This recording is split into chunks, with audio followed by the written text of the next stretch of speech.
Welcome. Two shadows never sleep. Here night never ends. And every story hides something waiting to be found. From haunted houses buried deep in forgotten American towns, to Halloween nights that went horribly wrong, and old legends whispered by those who claimed they saw something right before the lights went out. So sit back, turn off the lights, and let the shadows tell you what they've been keeping. The sky over Hawkins looked wrong. A quiet bruise of violet and ash stretched across the horizon, pulsing faintly like a heartbeat under the clouds. Power lines buzzed even though the current was dead. Every radio in town hissed the same thing, static. Then a child's voice whispering a single word. Below. That was the first night it began. 11 felt it before anyone else did. She woke up in her small, government-issued cabin at the edge of the forest, drenched in sweat, nose bleeding faintly. Her dreams were never just dreams anymore. She had seen Will standing in the middle of a burning field, vines crawling up his legs, whispering something she couldn't hear. The air around him rippled like water. Then he was gone. At sunrise, the mist hadn't lifted. Hawkins felt smaller, suffocated. Posters for missing pets fluttered beside faded flyers for rebuilding funds after the earthquake. But everyone knew the town hadn't healed. Hawkins just learned to pretend. In the distance, the clock tower that had stopped during the earthquake started ticking again, slow, uneven, one tick every 5 seconds. Max sat by the window of her hospital room, motionless except for the rise and fall of her chest. She was alive but somewhere far away, locked inside herself. Lucas had spent weeks talking to her, as if she could still hear him. That morning, for the first time, her finger twitched. The heart monitor skipped, and from the radio on the nurse's desk came a soft whisper. "We're almost home." By noon, the smell of ozone coated the air. Dustin and Mike were at the abandoned lab, pretending it was another of their recon quests. The fences were half collapsed, the gate chains rusted. Inside, everything smelled of mold and burnt plastic. The corridors still hummed faintly with power that shouldn't exist. Mike ran his hand along the wall, warm, pulsing under his palm like a living thing. They turned a corner and found the old observation chamber. The glass was cracked, smeared with black dust that shimmered like ash. On the floor lay a tape recorder with a peeling label. Test 7, Subject A. Dustin pressed play. First came silence. Then a man's voice breathing heavily. "We tried to close the rift, but it keeps growing. It's under us now. Not a gate anymore. A root system. Every dream feeds it." Then, a sound like bones snapping underwater. The tape cut off. Mike looked at Dustin. "Root system." Before Dustin could reply, the floor vibrated. A low thrum rolled through the corridor, shaking dust from the ceiling. The temperature dropped instantly. Their breath came out in mist, and then, the wall beside them moved. A faint bulge pushed from the inside, as if something enormous crawled just behind the concrete. The boys stumbled backward. A black vein split across the wall, pulsing red light like blood beneath skin. Dustin whispered, "That's not supposed to be here." The vein split open, spilling a gust of freezing air that smelled like rot. From the darkness, a single whisper crawled out, hoarse, human, familiar. 11. They bolted out of the lab, hearts hammering, leaving the recorders spinning on the floor. The whisper bled through every hallway as they ran, repeating her name, softer each time. That night, 11 sat at the edge of her bed, staring at the door. She knew they'd found something. She'd felt it. In the stillness, her nose began to bleed again. Her reflection in the mirror flickered, delayed by half a second. Then her reflection spoke before she did. "He's not gone." The lights died. Across town, Will woke screaming. He hadn't dreamt the mind flare in years.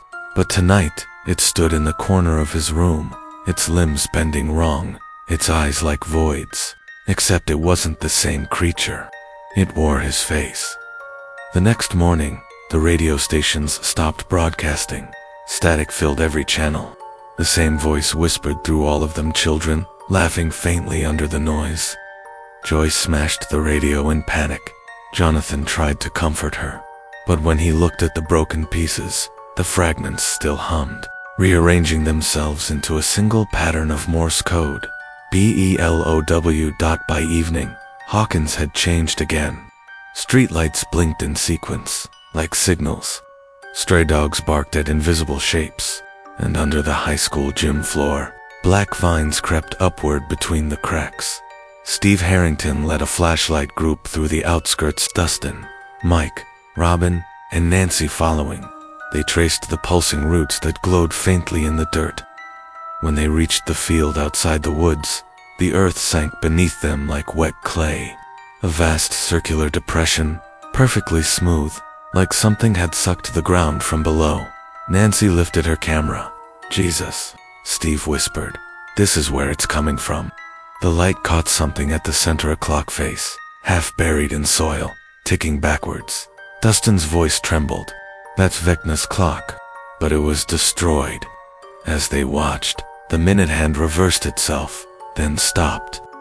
The ticking faded, replaced by faint whispering, hundreds of overlapping voices, forming one phrase, "We remember." The ground cracked open beneath them. They scrambled back as black vines whipped from the fissure, grasping the air like skeletal hands. Something vast shifted below, pressing against the surface of the earth. Robin shouted, "Run!" They fled toward the trucks, hearts pounding, as the vines retracted and silence fell again.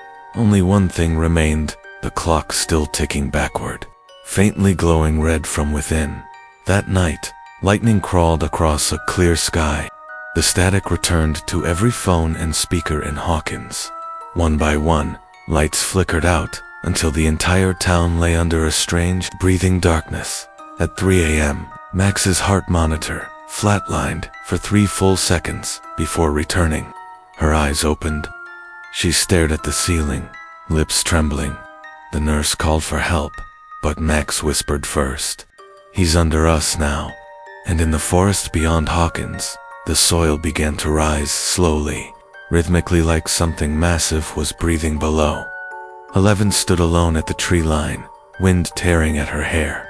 Her eyes glowed faintly red instead of gold. She whispered into the night, "If you're back, so am I." The forest fell silent.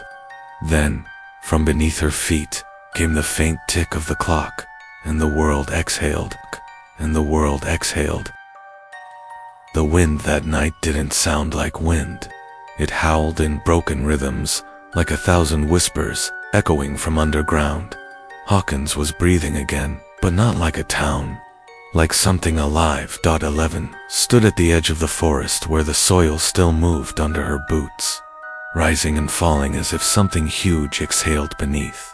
The ticking of that impossible clock pulsed faintly under her feet. For a moment she felt gravity shift, a slow pull downward, the ground turning soft like water behind her. The distant lights of town flickered, then vanished one by one. Every bulb in Hawkins blinked out until the horizon was nothing but darkness and the faint, dull glow of red lightning. She heard it again, Will's voice, but scattered, broken into pieces that didn't sound human anymore. "You shouldn't have followed it." The air snapped. The forest folded in on itself. One blink and she was standing somewhere else. The air was colder here. The trees stood motionless, frozen mid-sway, like they'd been sculpted out of ash. The ground shimmered with thin membranes of black water, reflecting shapes that weren't there. The smell was iron, decay, and rain that would never fall. 11 realized she was back where it all began, not the upside down, as she remembered it, but something newer, deeper, the in-between, a place neither real nor mirrored. A root. A figure stood in the distance, pale and still. At first she thought it was Will, but as she walked closer, the face began to shift, flickering between Will, Max, and someone else entirely. The figure spoke in her voice. "You opened it again." She clenched her fists, nose bleeding freely now. "Where are they?" The thing tilted its head. every memory you ever tried to forget, every life you thought you saved. That's what feeds us. A sound behind her wet footsteps. Dozens of them. Shapes crawling out from the fog. Human silhouettes fused with roots and metal. Faces she recognized. Guards, scientists, people from Hawkins who were long dead. Their mouths opened, but instead of voices came the clock's tick, echoing like thunder underwater. 11 screamed, and the air fractured. Back in town, Dustin and Mike huddled in Steve's living room, surrounded by candles. The power had been out for hours. Outside, the sky pulsed faint red every few minutes. None of them had slept. Every compass points east now, Dustin muttered, spreading maps across the floor. It's not magnetic interference. It's like the entire ground shifted. Steve looked toward the window, or something under it did. Nancy loaded the shotgun she'd kept since the invasion. We need to find her. Mike shook his head. No, she'll find us. The radio crackled suddenly. Static, then a voice, faint, almost broken. Don't come here. It was 11. The floor shook before anyone could speak. Coffee mugs rattled off the table. A dull roar rose from deep beneath the town, like a subway train buried a mile down. Every candle flame bent inward, toward the floor. Dustin whispered, "It's underneath the houses now." Outside, in the middle of Maple Street, the asphalt began to bulge. Then it split open with a sound like tearing flesh. Steam burst upward, glowing red from below. A shape climbed out, not a monster from before, not the Mind Flayer, or any of Vecna's twisted forms. This one looked human. It was Will, or what was left of him. His skin was pale, veined with dark roots that pulsed faint light. His eyes flickered between blue and black. He smiled too calmly and looked straight at Mike. "We never left," he said softly. "We only learned to wear your faces." Steve fired. The buckshot hit him square in the chest and passed through like smoke. Will didn't flinch. He just tilted his head, whispering something under his breath. A second later, the entire house groaned as the walls began to bend inward. The floorboards cracked, vines bursting through them. Mike grabbed Dustin, dragging him toward the back door.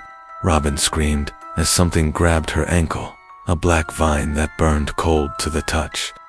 She kicked free, limping as they escaped into the street. Behind them, the house folded into itself, collapsing silently into a crater that pulsed red light. 11 stood in front of a mirror, suspended in midair, its surface rippling like water. Through it, she saw glimpses of Hawkins, the real one, tearing apart street by street. She closed her eyes. Her mind stretched, bleeding across dimensions, until she could feel every heartbeat in the town. Steve running, Nancy screaming for Max, Mike calling her name, and under it all, something ancient waking up, the same pulse, the same rhythm, whispering through every living thing. "You were made for this," the voice said. She turned. The reflection of herself stepped out of the mirror. Its skin was gray, its eyes hollow. It smiled. "Close it, and they die. Leave it open, and you join us." The ground cracked beneath her. The ticking stopped. For the first time since the rift opened, there was silence. Then, a scream. It came from the forest above, high, shrill, tearing through the still air. She looked up and saw lights falling from the real world, cars, lamp posts. Entire chunks of Hawkins being pulled down like gravity had flipped. Dustin's group reached the edge of the woods. The earth there was soft and breathing. Every few seconds, the soil sank slightly, exhaling a faint mist. They could hear the ticking too, not from one clock, but thousands, overlapping like insect wings. Steve gritted his teeth. "We go down there?" Mike nodded. "She's there. I can feel it." Dustin swallowed hard. "This is the dumbest thing we've ever done." They descended into the pit, ropes and flashlights cutting through steam. The deeper they went, the less sound followed them. Even their voices dulled. The air turned thick, metallic. Walls of pulsating root flesh surrounded them. Faint light pulsing within. At the bottom lay a lake of black water, perfectly still, reflecting the red lightning above. At its center floated the clock face again, turning slower now, half submerged. Then they saw her. 11 stood on the far shore, motionless, eyes open but unseeing. Her reflection rippled in the dark water, out of sync by a full second. Mike ran forward. She didn't move. Her reflection did. The mirror self raised its hand, and the water rose with it, forming tall, twisting pillars that looked like veins. Mike stopped short. 11 finally turned. Tears streaked her face, glowing faintly red. "It wants me to open another way," she whispered. Dustin shouted from behind, "Then don't. Just come back. If I don't, Hawkins dies. If I do." She hesitated, her voice cracking. "I become it." The reflection smiled wider, and the water began to spin. The whirlpool grew faster, pulling debris, dirt, and fragments of light into its core. The ticking of the clock grew deafening. The ground shook so violently that trees above the pit cracked in half. Mike reached for her, but she stepped backward into the whirlpool. Vanishing in a blinding flash, the noise stopped. For a heartbeat, there was nothing. Then, the reflection climbed out, dripping, smiling. 11, Mike whispered. The thing turned its head, and its eyes were empty. "Below," it said softly. The pit erupted. Dustin was thrown back against the rocks. Steve dragged him up, coughing, as red light poured from below, flooding the sky. They climbed out, gasping, as the forest split open, the ground collapsing into endless darkness from miles away. Hawkins looked like a dying heart, red veins pulsing across its streets, light bleeding upward into the clouds somewhere inside the endless dark. 11 floated weightless, surrounded by echoes of her friends' voices. The light within her chest flickered weakly. She whispered one word before the void swallowed her. "Not yet." The darkness listened, and far above, in the ruins of Hawkins, the clock began to tick again, backward, slower than before. Each tick echoed like thunder rolling through the bones of the earth. A storm gathered at the horizon, silent and red. The rift pulsed once more, wider than before, and beneath it, something vast opened its eyes. The air around Hawkins was no longer breathable. It shimmered, thick, pulsating, like fog soaked in blood and static. The town looked the same from a distance. Quiet homes, parked cars, flickering streetlights, but beneath that illusion, something monstrous had awakened. Max woke first. Her body felt like it was made of glass. For a moment she didn't know where she was. The cold metal of the underground lab pressed against her skin, and faint echoes rippled through the darkness. When she turned, she saw 11 sitting on the floor beside her, eyes fixed on something only she could see. "It's not over," 11 whispered. Her voice trembled like a broken radio signal. "Vecna's still here, but he's not alone anymore." A low rumble moved through the walls. Then, one by one, the red lights along the corridor blinked out, swallowed by an expanding shadow that crawled across the floor like ink. Max sat up, heart pounding. What's happening?" 11 turned her head slowly. "The Upside Down isn't a place anymore. It's..." Here they both froze when they heard the sound, a child laughing, not from the distance, from behind them. When 11 turned, she saw the shape of a boy no older than 10, standing in the corner of the hallway. His skin was translucent, eyes milk-white. He smiled when she looked at him, and then, without moving his feet, he slid across the floor toward them. Max whispered, trembling. "I see him," 11 said. She raised her hand, blood already trickling from her nose. The boy tilted his head, his voice echoing like it came from underwater. "He's waiting." Then the lights went out completely. Meanwhile, in the ruins above ground, Dustin and Lucas stumbled out of the old Creel house. The vines had receded, leaving behind a trail of rotting, ash-covered grass. The air smelled like ozone and decay. Lucas looked up. The sky was cracked open like shattered glass. Through it, faint tendrils of red lightning flickered, twisting like veins. "Tell me that's not the end of the world," he muttered. Dustin didn't answer. He was staring at his compass, watching the needle spin wildly. "Something's wrong. The magnetic field is collapsing. It's like Hawkins is merging with the other side." Lucas grabbed his shoulder. "We need to find Elle." Dustin nodded, pocketing the compass. "Yeah, before this whole place becomes the Upside Down." They ran toward the edge of town, where reality had begun to split. Houses flickered between two states, solid 1 second, transparent the next. Streetlights pulsed red like veins, and the road melted into dark vines that pulsed beneath their feet.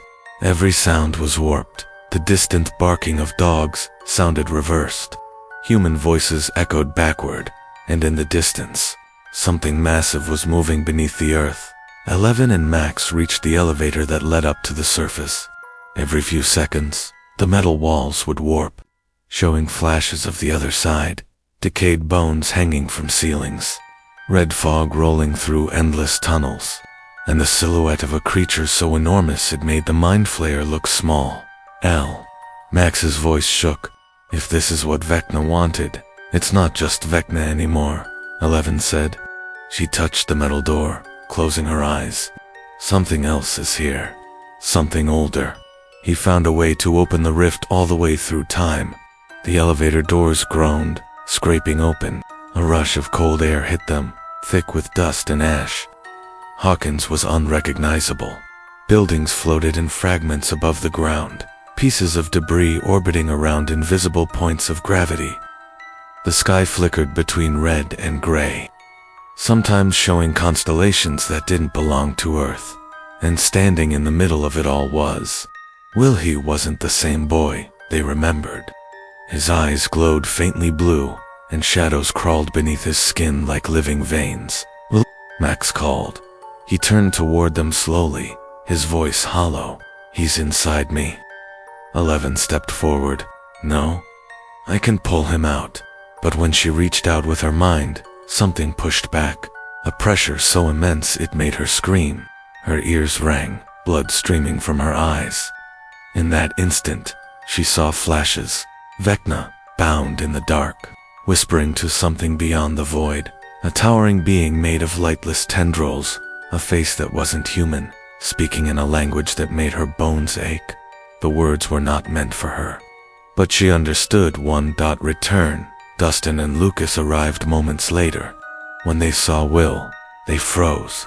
He wasn't standing anymore. He was levitating, arms stretched out, and his voice echoed across the empty town. "The gate must stay open," he said. "He is almost here." Lucas took a step back. "He? Who the hell is he?" Will's head tilted, and his mouth stretched into something inhuman. "The first shadow. The one who made the Mind Flayer. The one who made all of this." 11 clenched her fists, trembling. "I won't let him through." Will smiled. "You already did." The ground cracked. A deep rumble shook the street. From below, red light poured out, and something vast began to rise.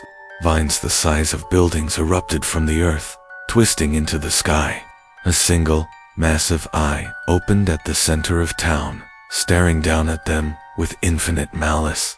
The sky screamed. For the next few minutes, Hawkins became hell. Buildings tore apart as the vines consumed them. People ran through the streets, only to be caught by the creeping shadows that turned them to ash. Lightning struck without thunder. The clock tower in the square melted, its bells ringing endlessly as time broke into fragments. 11 fell to her knees. "It's too strong." Dustin grabbed her arm. "Elle, you're the only one who can close it." "I can't," she whispered. "Not alone." Then she looked at Max, the one person who had already crossed the line between life and death. "But maybe, together." Max hesitated only a second. Then she nodded. 11 took her hand. When they joined minds, Everything stopped. The world around them shattered into pieces of memory. The snowball dance, the Demogorgon, the laughter, the pain. They saw Vecna, trapped between dimensions, screaming as something far greater consumed him. They saw the first shadow spreading across time like a disease, through the lab, through the cracks, through every nightmare they had ever faced. And then they saw themselves, two girls standing against eternity. 11 screamed. Power surged from her like a storm. The red light turned white, flooding everything. The vines burned, the ground split, and the massive eye above the town let out one final, deafening roar before collapsing in on itself. For a brief, terrible moment, silence. Then, the light vanished. When the dust cleared, Hawkins was gone. Not destroyed, just missing, like it had been erased from existence. The group awoke in a barren field, surrounded by scorched earth and silence. The sun hung low, pale and wrong. Dustin looked around, trembling. Where are we? 11 stood, her face pale. We're not in Hawkins anymore. Max swallowed. Then where? Before she could finish, they all heard it. The sound of a clock ticking, slow, measured, familiar. Dustin turned toward the sound. In the distance stood the silhouette of the Creel house, untouched, perfect, like it had been waiting. Lucas whispered, "It's starting again." 11 stared at the house, her expression hollow. "No," she said softly. "This time, it never stopped." She took a step forward, and as she did, the clock inside the house struck 5 times. The last sound echoed through the dead world, and from far above, something vast and unseen whispered back, "Welcome home, home." The field was silent. The air felt hollow, as if sound itself refused to exist there. 11 stood at the edge of what used to be Hawkins. Only an endless gray plain remained. No buildings, no trees, just the faint ticking of that impossible clock. Max limped beside her, gripping her arm. "Did we win?" she asked, her voice small. 11 didn't answer. Her eyes were fixed on the horizon, where a faint shimmer of red pulsed beneath the surface, like veins waiting to reopen. "He's not gone," she whispered. "He's sleeping." Behind them, Dustin and Lucas searched the barren ground for any sign of life. But every footprint vanished seconds after being made. The world was rewriting itself, piece by piece, forgetting them. The sky flickered once more. For a heartbeat, they saw Hawkins again, the houses, the school, the laughter, all shimmering like ghosts. Then it faded, leaving only ash. 11 fell to her knees, tears streaking her face. I closed the gate, but the world came with it. From somewhere deep below, a sound rose, soft, rhythmic, like something breathing. The ground trembled. A whisper slid through the air, colder than the wind. "You can't close what was never opened." The ticking stopped. 11 looked up just as the Creel house appeared again, but this time, it wasn't on the horizon. It was standing right behind her. A single light flickered in the upstairs window. Inside, the shadow of a man was watching. 11 took a step back, but the ground beneath her dissolved into darkness. She reached for Max, but Max was gone, fading into the mist. And as the world folded in on itself, one final sound echoed in the void, the slow, deliberate chime of a clock striking 6.